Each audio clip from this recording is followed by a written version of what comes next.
So Janine and Roger approached us to build this nice inner city pad for them. They're moving back from living overseas for quite a lot of their professional life, and with adult aged kids, they're ready to move back to Melbourne.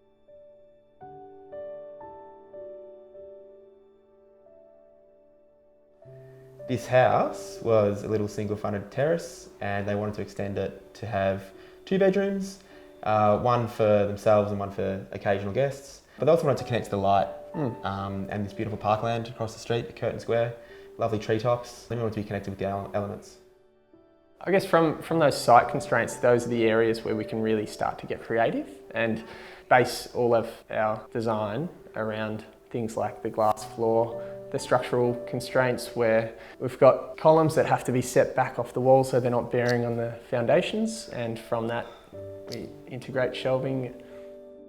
We retained the front 2 rooms, used the front room as a guest bedroom / office, and then put the bathroom in the middle. It's a very shallow block, so we needed to maximise the living space at the back, so we've only got 1 room at the front. And then with this living room at the back, it's a question of how do you get the light in, given that north's at the front. So to get the sun coming in over the top of the heritage facade and parapet, we've inserted that roof deck, and the sun comes in over the top of that through the glass floor into the living rooms. So the idea behind this house is really making that second room, which we needed to retain and not have a first floor visible from the street over that part of the house, and inserting the wet areas that can have a lower ceiling into that area. And then above we have a nice roof deck which allows us to bring sunlight in.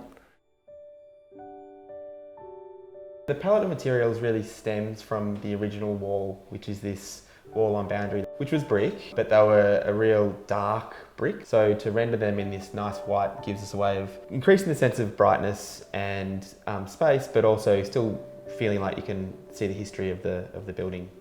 Everything's kind of based around not wanting to overshadow that material and the niceness of that brick.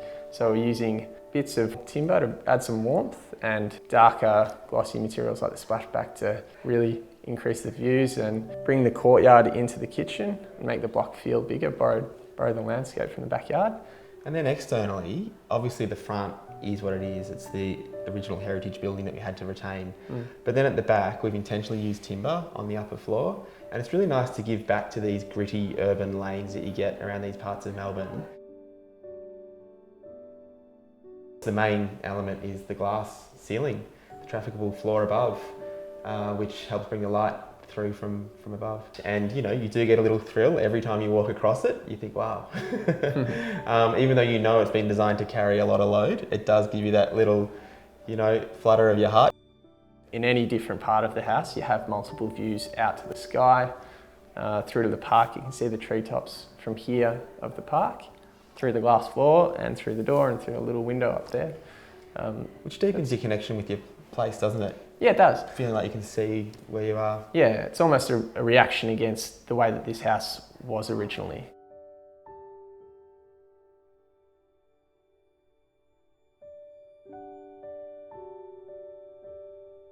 Our design philosophies, which is very much designing around interaction with the elements. So using the sun, the breezes, connection with the treetops, bringing all that energy available around the site into the site. It's a matter of how we fit that within the constraints on any given site, and this one has them all. It's a narrow block, got a 2-storey wall on the east side, heritage at the front and north at the front. It's really hard to get all those things in, and that's where the creativity comes in. And that's the challenge, and that's the excitement for us, is when we can actually achieve all those things within those constraints.